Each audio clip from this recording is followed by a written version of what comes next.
You're listening to GotTech, the podcast with your hosts, Eric Guise and Nick Johnson.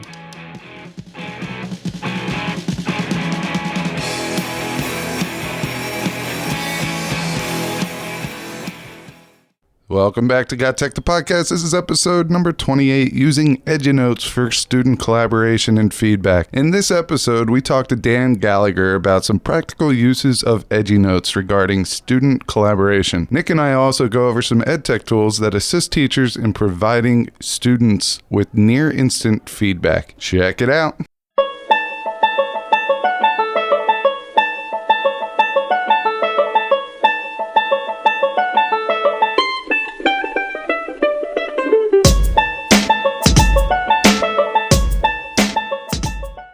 So Nick, another episode, a couple weeks down. This is our second episode of our second year, I guess. Yeah, that's right. And it's by now it's March, so it's starting to feel like the winter time is easing up a little bit. I always get kind of excited and re-energized for that time of year. So I'm looking forward to episode 28. So speaking of re-energized, we have a special guest here today, Dan Gallagher. Now, Dan Gallagher is probably the EdTech PD master of all time. I didn't know that, but that's a hefty title to carry. So Karen Lucci was on the episode like 3 back, and she was Miss PD. She's been all over the world doing PD. She gets hired to go places like Hawaii to do PD, and it's awesome. This week we have Dan Gallagher. Dan, welcome to the show. Just tell us a little bit about you and how you got to where you are right now. Well, first of all, that is a hefty title to have to bear. I dabble with a lot of stuff, but as I tell my teachers, I fake it, you know?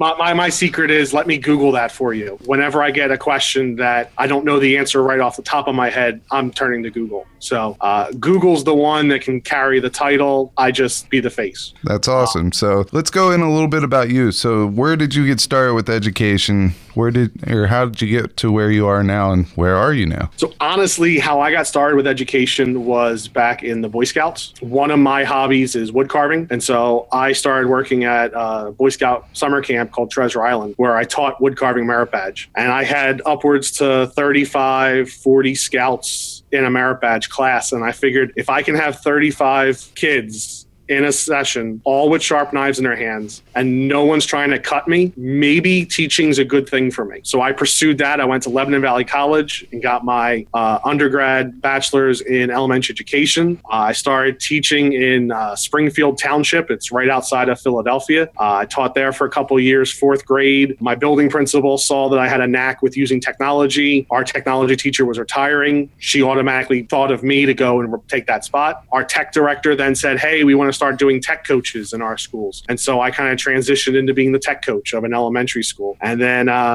life continued, got married and moved to New Jersey. And now I'm a teacher resource specialist for technology in my current school district. I love how tech coaches can take on like 50,000 names and mean the same thing. Oh, yeah. My district loves long titles.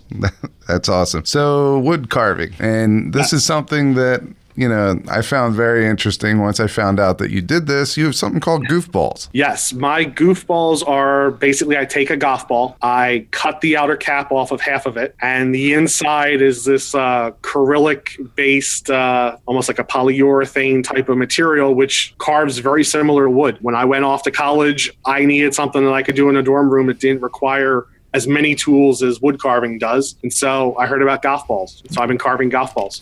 That's awesome. That's so funny. What do you do with them? Is this a personal hobby, or do you sell these things, or give them, what's the plan? So I started out just as a hobby, carving them. I usually carve wacky faces into them, elaborated eyes, weird grins. And then I had people ask me them for, gifts, gave a couple ways gifts. And then I started hearing from a ton of people, oh, you should be selling these. You should have a store. So last year I opened an Etsy shop and I put some of them up on there. So everyone out there, we need to contact Dan here.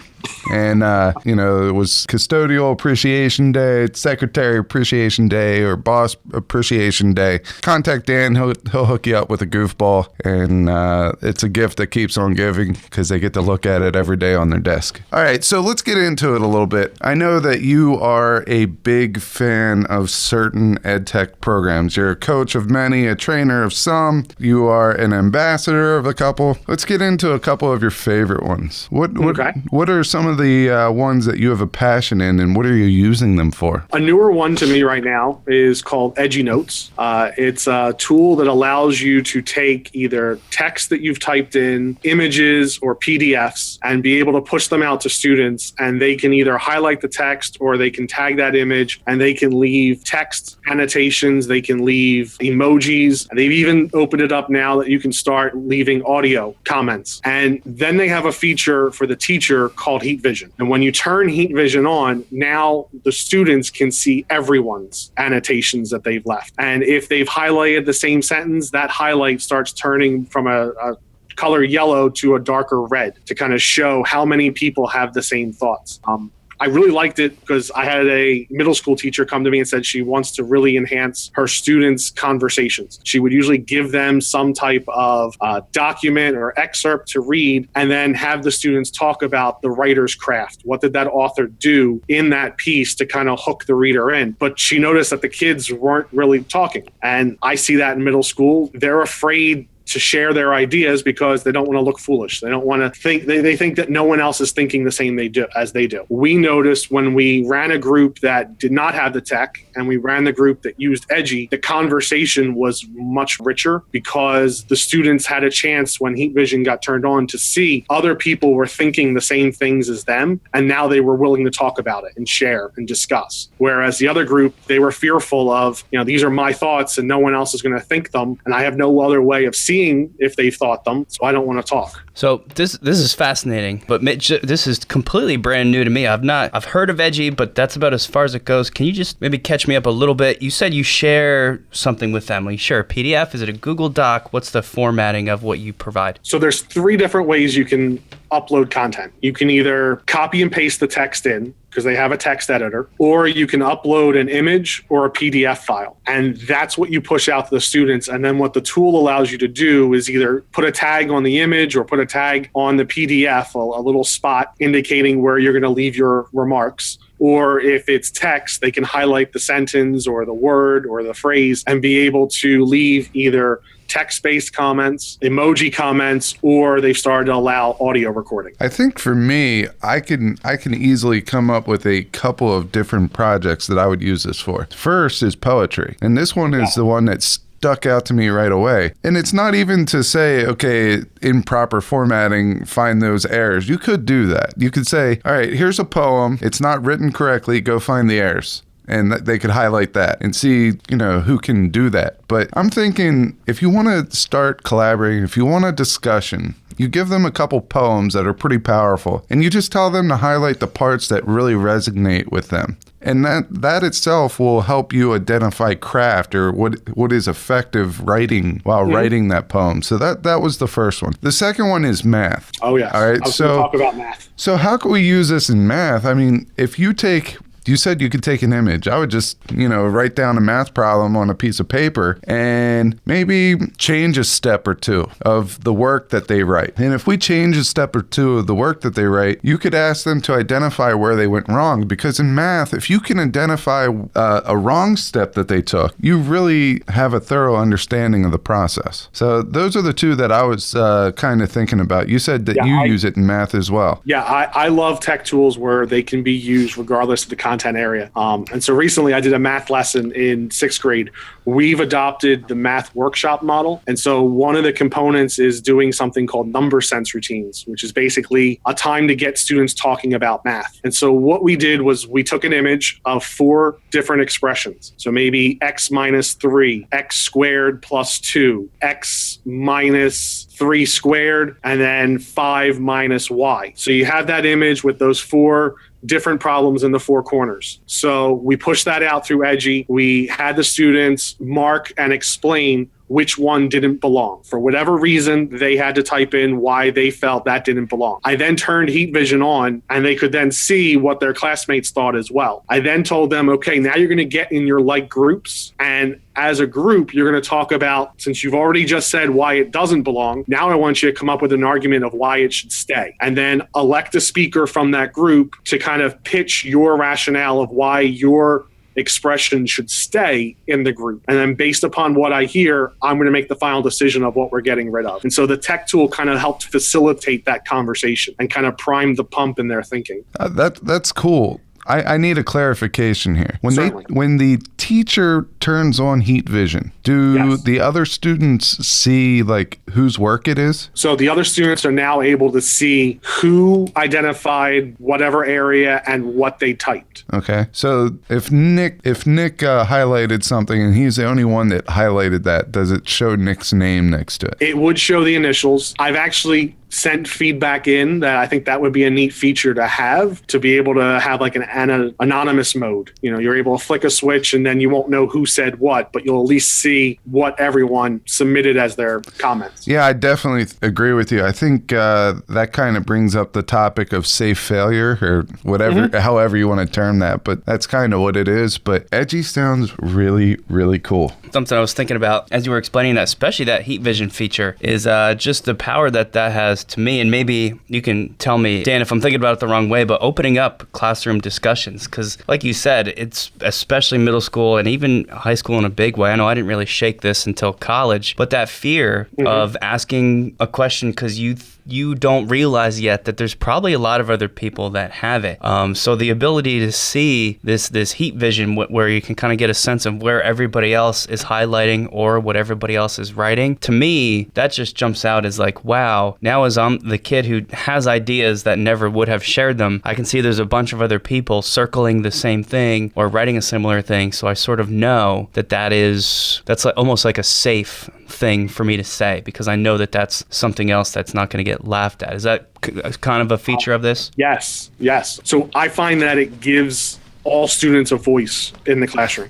Traditional teaching, you know, you're asking a question, you have a couple kids that raise their hands, you're crunched on time, you can't hear from everyone. This way, now all students are able to contribute to the conversation. And in the beginning, it's just them. They're not seeing what their peers are saying. They're not feeling pressured or anything. They're able to look at the content, highlight or annotate an area, and give their thoughts or their questions or what emoji it makes them feel, whatever the prompt is from the teacher. It's now giving everyone that choice, that chance. Another project, I don't know why, but I'm just sparking ideas here, but another project that I could think of is a claims evidence reasoning problem or project in science. You can give them a picture of, you know, ice melting in the North Pole. You know, they have the ice rivers there. And you could just, on that image, you can manipulate it in Google Drawings first. So you have a picture of the Arctic ice caps or whatever melting, and then you manipulate that picture in Google Drawings to have a question on it. All right, why is this happening, or what is occurring here? And you put that up as your do now. You put it in Edgy and you put it up as your do now, and they can annotate it with a writing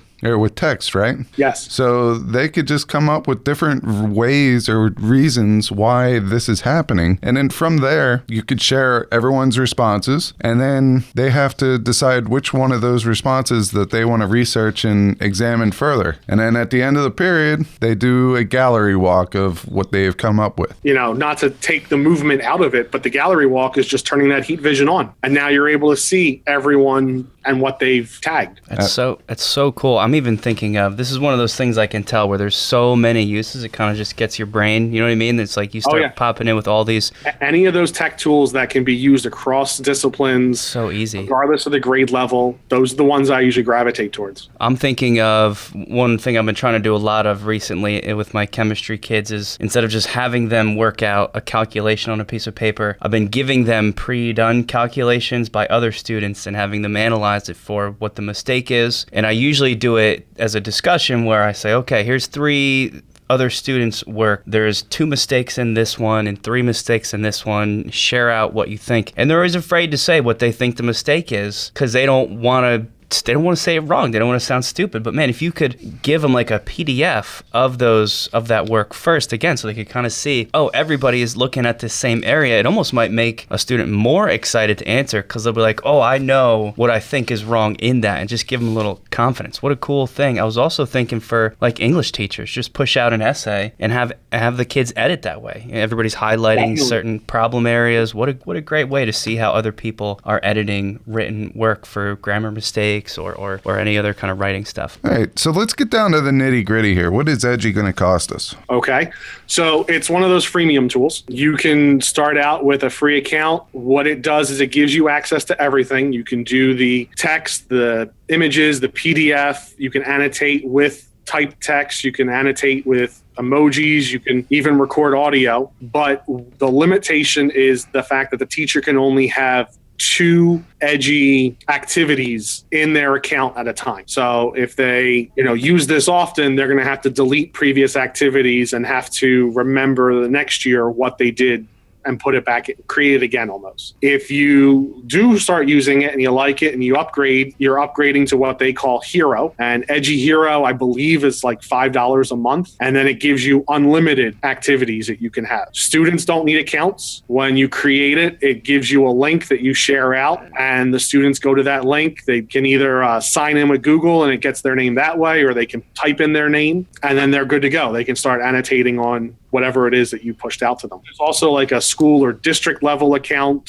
that you could also search for. They don't have pricing on there. I think you have to contact them. Okay, so what I'm thinking is, for me, I would probably do the freemium. I would throw all my lessons that I'm going to put into Edgy into a Google Doc and save it that way, and because it's a copy and paste away. But $5, that's not bad. That's not breaking the bank, and it's not like you have to buy every single kid an account. It's just a teacher account. So that might be something that you could put in your budget for your department. That's something that you might be able to put in your tech budget for the school. I don't think that's bad at all. And for the multiple different, ways to use Edgy that we've come up with in, 20 minutes, that's a bargain. And what's nice to know about Edgy, it was created by an educator. A teacher in the classroom saw a need and built the tool to fulfill that need. And that kind of goes to, I don't know if you've ever heard of the Duct Tape podcast and Jake Miller. It's kind of his philosophy that,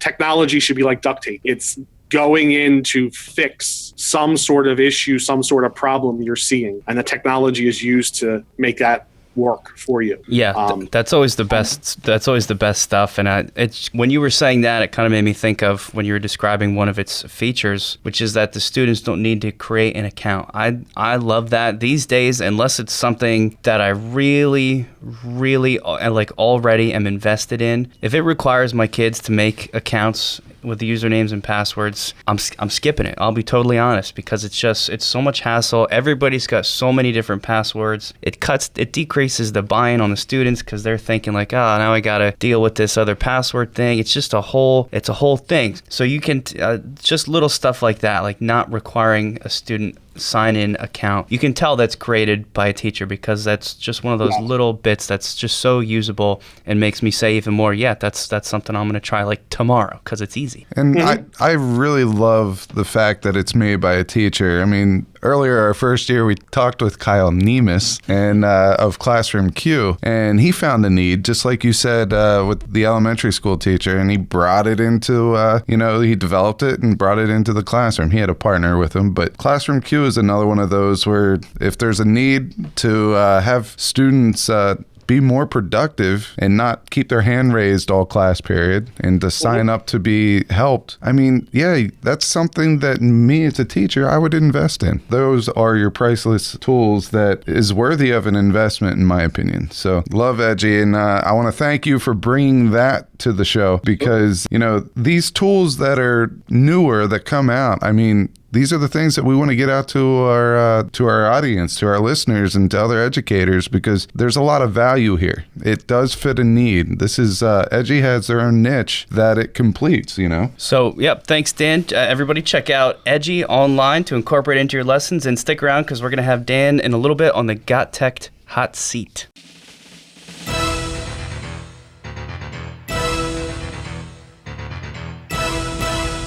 It's time for the GotTechED Hot Seat.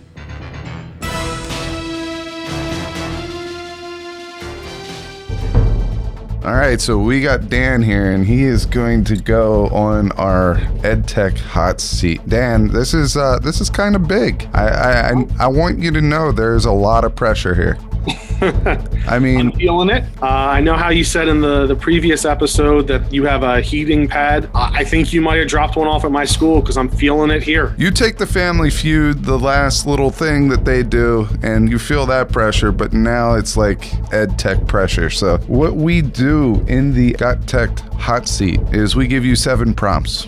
And these could be questions, these could be statements. You be very brief. We don't want to give Nick too much, because he only gets to ask you 3 follow-up questions based on your responses. Now, before we get into the GotTechED Hot Seat, I think it's very important for the listeners to know how they could get a hold of you or follow you on your social media or your website. So I'm going to give you some time real quick, just to, maybe stir up a little bit more of a stressful situation, build up the hot seat a little bit more. How can they get a hold of you? Spending time making that anticipation. I love it. All right. So you can get in contact me. Twitter's the easiest. I'm at Gallagher_tech. My blog is gallaghertech.edublogs.org. And on Instagram, if you want to see those goofball creations, it's at goofballs_by_Dan. That was the only one I could find that would work.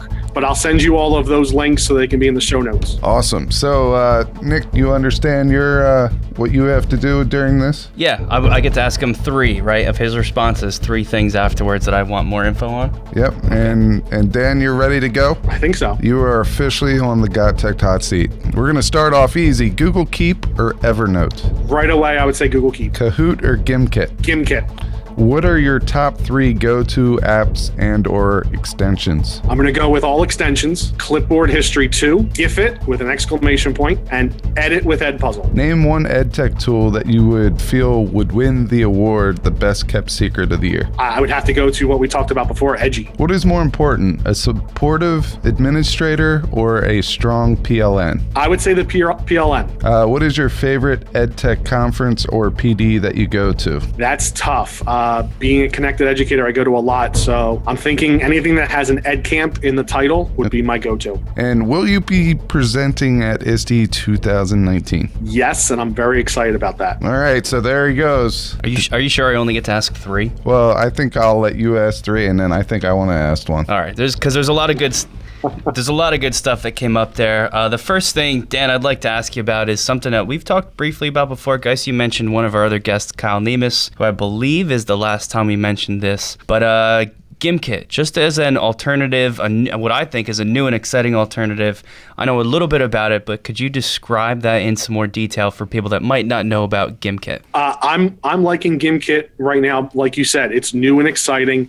I like the fact that as you're going through and answering questions, you're earning money in their system so that you can go and purchase items in their shop. And I think, the fact that it was designed and created by a student, that says a lot. And that's something that, student innovation, I want to support that. I think what's kind of cool there is we're also teaching students how they like to be taught, and that's through video games. We're in the video game era. Everything's electronic, everything's game-based, and that is playing directly to their needs. Okay, so the next thing that caught my eye were actually all 3 of your choices for your top 3 apps and extensions were things that I've heard of but not super familiar with. There's one, though, that just stuck out to me. I'm super obsessed right now with GIFs, making them myself. I've started actually having my students create them and putting them out there on the internet as resources for other people and just kind of building them into presentations. Such a silly little thing, having an image move, but I think it pays off a lot. What is GIFIT? So GIFIT is a really cool extension that I came across. Do you ever have a YouTube video and you're like,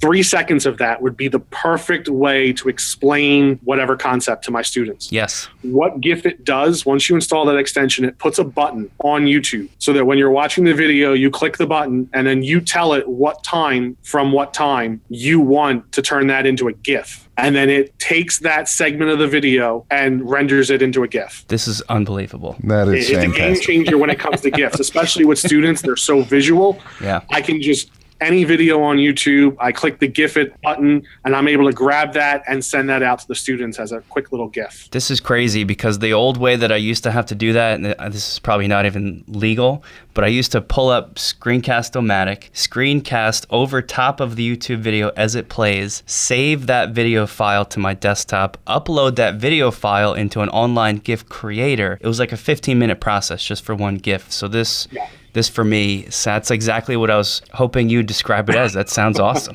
That does sound amazing. And I wonder if we make these 1 to 2 minute videos, sometimes 30 seconds, of how to do something, whether it's within our LMS or something like that. But no one wants to watch 30 seconds. That doesn't sound like a long period of time. Yeah. No one wants to watch that. So maybe if we could cut that down into like a 15-second segment and make it even faster and just do a little GIF with it. I mean, or record your video, throw it in YouTube, adjust the playback settings to speed it up, and then do GIF it. There we go. Yeah, or just like little snippets of the video, like the important, like the how-to stuff. Oh man, that's got some real crazy applications. All right, so I'm glad I asked about GIF it. So he just did another app smash. This is like his second unintentional app smash of the episode. And I actually read an article or a blog called Building Relationships and Having Conversations. And he talked a little bit about a former teacher that he worked with and how they're sharing ideas and they're app smashing now. And I just think,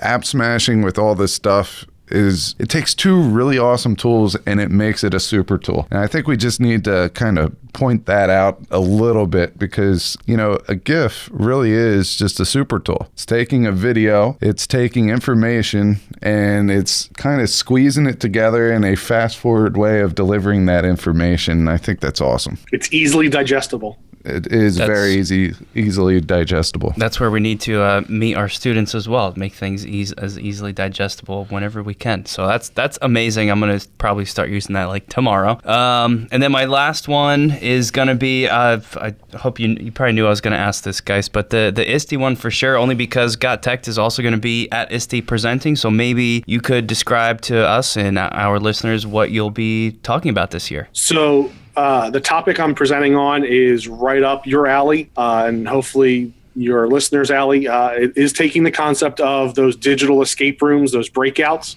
What I usually do is I put them on a platform called ThingLink. And so ThingLink allows you to annotate an image. One of the features it allows you to do is to take a 360 image and you can then annotate that. So I take a 360 image and I make that my virtual escape room. So one I did, for instance, for introducing digital escape rooms to teachers was I took an image of our auditorium and I set it up as a professional development day escape room. The assistant superintendent locked the schedule up in a box. There's clues all around the room, so they have to spin the image around and find the different clues to figure out the locks to a embedded Google form that they can then open up the schedule and free their PD day. One I did for school was I took an image of the inside of Fort Washington, and what they can do is they can explore that room to figure out how to open up the footlocker that has the American flag locked up in it. And so they have to figure out clues,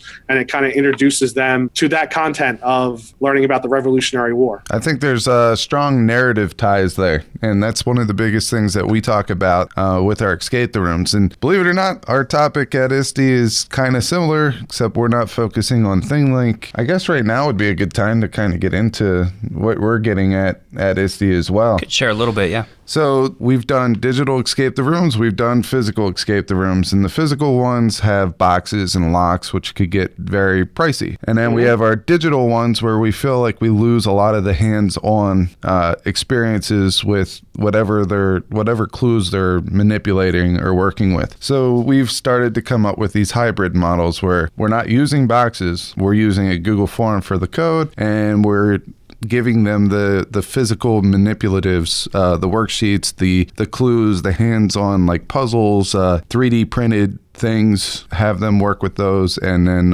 try to get out of a room that is virtually locked by a Google form. So Fantastic. we're trying to bring, we're app smashing, but we're really activity smashing the digital and the physical escape the room. So we're very excited about that, and we're very excited to hear about yours and hopefully be able to get out to yours. Same here. Do you know when yours is going to be at ISTE? What day? I know I'm on Monday morning. All right, so we're at the same time, I believe. Yeah.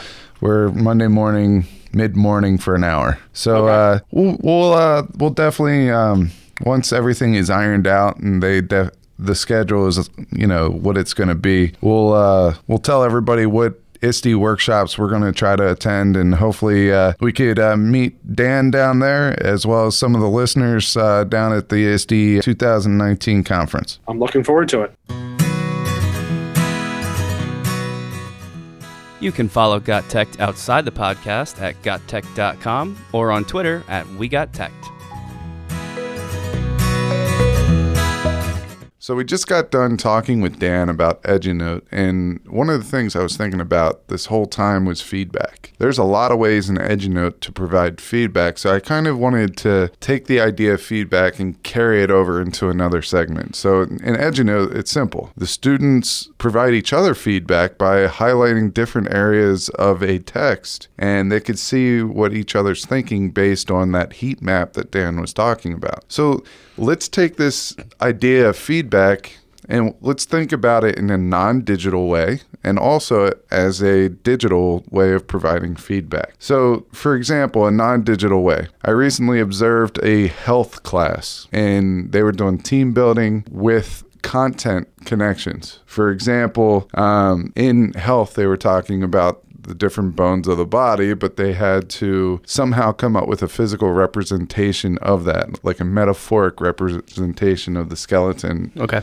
So one group had a bunch of popsicle sticks, and what they did is they cut them in half or cut them down so it was relatively, it's not to scale, but it's a model of the human skeleton. They labeled the popsicle sticks, but there are some clear rules that were set before this lesson, and there were 24 kids in the class. They were paired up. So here's the thing. The teacher wants to know who's still working, who needs to be checked to see if they were correct, and who finished. So what the teacher did is they had a set of 3 cups per group. There's a red cup, and I'm talking solo cup, party cup. Yeah. And they had a yellow one, they had a green one, they had a red one. So the green one meant that they were still working. The yellow one meant they were getting close. And the red one means that they're ready to go, to be checked. And then once they are finished, the teacher takes away the set of cups and gives them whatever place or their time or whatever they finished. So I thought that was a neat way of providing feedback. Not only it's a communication thing. It's the students telling the teacher that where they are in that progress of solving that task, but it also is for the teacher to go over and give that feedback right there and then whether or not their model was correct. That kind of makes me think of earlier today. My chemistry kids were doing a lab, and it was one part of the procedure I didn't explain super clear, so it's kind of that moment. I know you've had this probably before too, where there's like every group of kids is like, Mr. Johnson, Mr. Johnson, Mr. Johnson, blah, blah, blah, blah, we need help with this, we need help with that. Just kind of until everybody gets rolling and understands what's happening, and it's always it's frantic for me because I feel like there's all these different groups that need help, and you kind of want to do that as quick as possible. But I like that idea almost for a lab group setup where I could sort of have a set of these cups on each table, and if they do need help, they don't have to try and like grab my attention while I'm trying to help 3 other people. They just put their red cup on top, and then as I kind of walk around, I stop in at whatever tables have red cups, clear those out, then make your way around to the yellow cups until everybody's green, and you can kind of just keep monitoring that way. That's a great idea. Yeah, that's pretty cool there because you don't always want to have Chromebooks or anything like that back where your lab tables where right. You're messing with the Bunsen burner or chemicals or something like that. So I think this is a way around, just a communication way to provide each other feedback, and I think it's very good. I mean, everything's good when there's open line of communication between teachers and students. That's the best way to make sure everyone is on the same page, and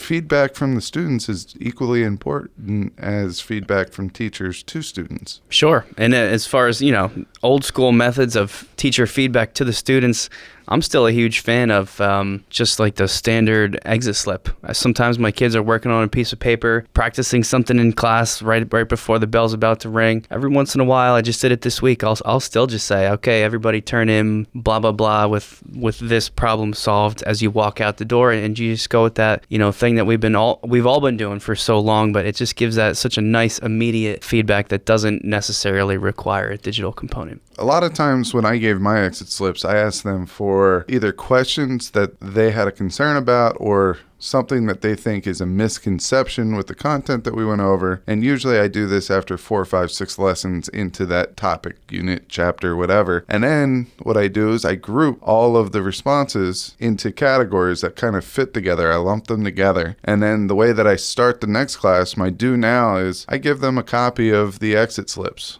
or I hand them the packet of exit slips based on the group. And what they have to do is read that stack of exit slip questions, and they have to find the best way to teach it to the rest of the class. So we might have 4 or 5 different groups, and then they would take turns presenting to the class.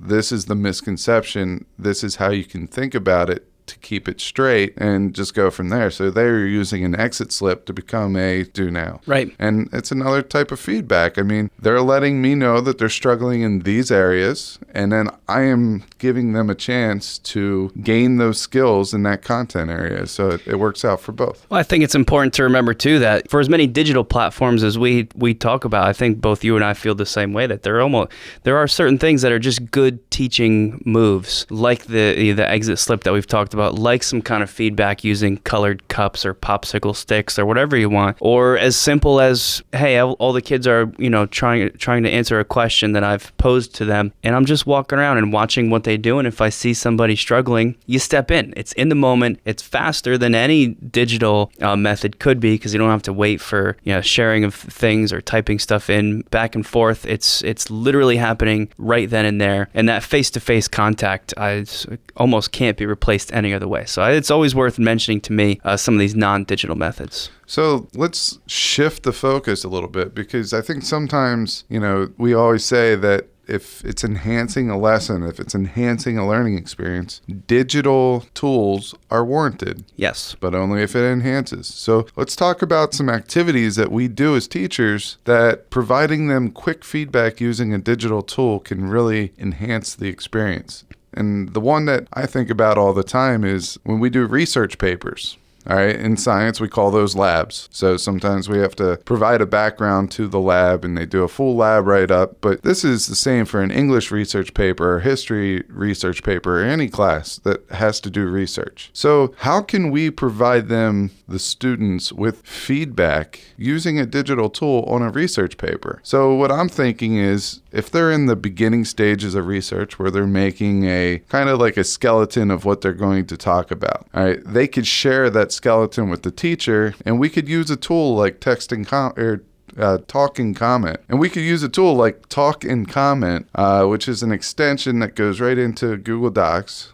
Actually, it goes into Google Docs, it goes into Slides, it goes into Twitter, it goes into Facebook if you really want it. You hit a button, brings up a green and a red microphone. Green means you're ready to record. You hit the red one when you're done to stop recording, and then it brings up a URL which has it's your digital file there. So you post the URL into a comment or anywhere that you want to post it, and it's going to give your voice feedback right there to the student. So little Johnny, he has a good thesis statement, and he has a good couple of paragraphs, but in one paragraph he has no way of providing any backup data. So maybe you need to tell little Johnny that he needs to come up with some sources that back up that topic sentence for that paragraph. I love that, because with Talk and Comment, it's still your voice. I think it gives an element at least of that personal touch that you could get from maybe sitting down and having a conference one-on-one with each kid, where they get to actually hear you, their teacher, someone they like and they've been working with and respect. You can kind of use that because it's still your voice, and talk about ways that a digital platform can enhance feedback, this would not be possible in almost any other setting, where if you wanted to actually sit down and have that talk, have that conference with, your entire class of students, you'd lose so much class time for that. But with talk and comment, it's just part of almost like you're grading a paper. You can do it outside the class and they still get that feedback. It allows you to do large quantities quick without typing, without really any kind of sharing. That's where I think a lot of the digital feedback comes in. It's just allowing you to do way more than you would ever be able to do if you were just using paper and pencil. So let's go into another one that kind of goes along with talk and comment, but it takes it to the next level, in my opinion, and that is Guise. And I know that you talked about Guise in one of our battle royales, but they have something new. They have the add-on. It allows you to create a add-on into slides or docs, and this add-on, you click a button and say that you want to highlight a portion of the text that the students typed into a Google Doc, or you want to highlight something within a Google slide. You highlight it, and then you get to choose whether or not you want to make a comment or if you want to make a voice comment. Now, the cool thing about this add-on is it allows you to make canned responses of verbal comments. So if you see that 19 out of 24 people in your class didn't have a title slide in your slides presentation, or didn't include a key piece of information, well, then you would just make that comment once. You would highlight the first slide or the title slide, and you would just insert that comment there for each one of them. So once you make a comment, you can put it into a bank, and it's there for the entire assignment. I think that's very cool. That is really cool, and I think that's what a lot of these, there's a lot of things that do similar stuff, each with their own tweaks. So if, some people really prefer Guise, somebody else might prefer, let's say, something like Checkmark. Checkmark's another extension for Google Chrome, really super easily incorporates with all of your Google apps, Google Docs, Google Slides. But again, it just allows you to make a large number of comments really fast by providing you with, like you were just talking about with Guise, kind of a list of canned comments that you get to choose and use and highlight certain words, and just apply that to that document, push it back to the student so they can see what they've done wrong. I want to just throw this out there because I remember as a science teacher, one of my least favorite things about lab reports is I felt like every time they did a formal lab write-up, students would not have a hypothesis that has two variables in it, or students wouldn't do internal citations, or the internal citations were done improperly. So you look at that, and I just remember writing it out, internal citations. And then after a while, I started going, you know what? I'm just going to give them a comments list with numbers on it. And so number 1 meant that they forgot their title. So if they forgot their title, I'd just put a 1 with a circle around it. And then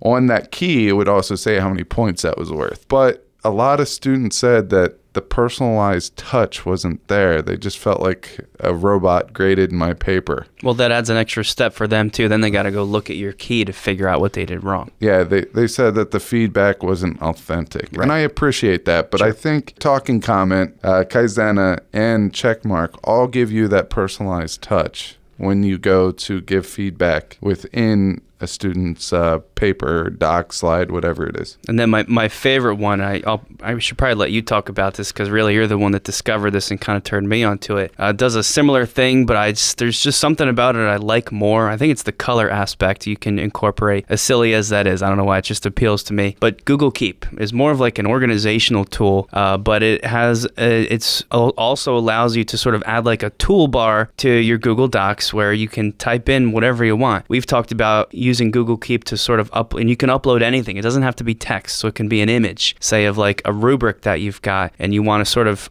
really quickly and easily insert your grading rubric into a student document that you're providing feedback on. You can just have the rubric kind of pre-made as an image file in your Google Keep toolbar, and you just click and drag it over into the Google Doc you're providing feedback on, and it's there in seconds. And because it allows you to use things other than text, like I said, images, it's again another level of personalization, and I just like it because it makes it so easy. Another thing you could do with Google Keep, and this is hilarious to me because that's just how I think, but I saw somebody at a conference make stickers.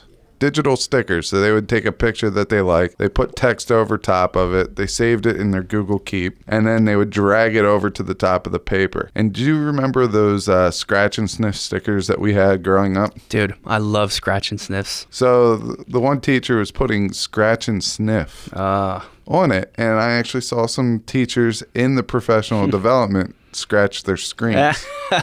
That's awesome. And I was like, I felt like I was on camera somewhere. Yeah. Like the camera was focused in on me and they were looking at my reaction. I was like, what is going on here? That's funny. Well, so you could almost use it like almost like a badging system too. Your little image of a badge or a sticker, whatever you want to call it, is in your Google Keep, and you click and drag it over, and the badge could have little details on what that badge is for, what they did well, what they need to improve on. So Google Keep's an awesome one. And then I'm going to throw just one last thing out, which is it's definitely not for this purpose, but how about just a screencast? Just with Screencastify, Screencast-O-Matic, record yourself, record your face, providing some spoken feedback. Talk about maybe the closest you could get to having a one-to-one face-to-face conference without actually having to spare the time to do that. I think that's awesome, especially if you use, for example, Screencast-O-Matic, which gives you the ability, and so does Screencastify, gives you the ability to have your in-screen view of their doc, but also have you in the bottom right corner.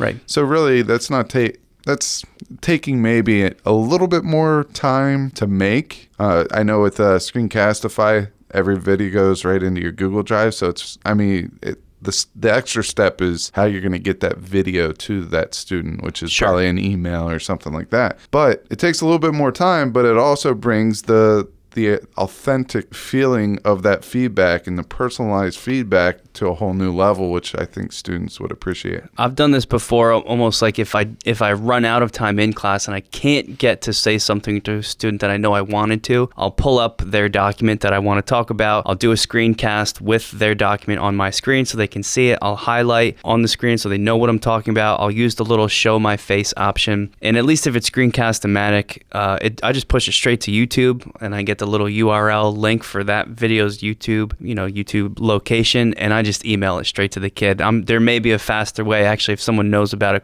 better way to share videos like that would be fascinating. But it wasn't a huge amount of extra steps to kind of get the video to them that way. So for Screencast-O-Matic, you can just send it to your Google Drive and share it from there. Yeah, of course. So that's another way to do that. I think these are all like fantastic ideas on how to bring feedback to a whole different level using tech, but also embracing the non-digital ways of providing feedback. We can't lose those. I just feel that sometimes maybe we're getting a little carried away with thinking that technology has to be used. And sometimes it's good to take that step back and use that face-to-face time to provide them with real life, in-life feedback. Yep. Well, before you start to, try to put on all this effort to figure out some new piece of EdTech, just ask yourself that question. Does it actually enhance the lesson? Is it making something better than the way you were doing it before? And if the answer is no, don't do it. But I think we've given some great ideas today that will actually answer yes to that question and enhance your classroom feedback. Until next time, you're listening to GotTech, the podcast, www.gottech.com, or you can follow us on Twitter @WeGotTech.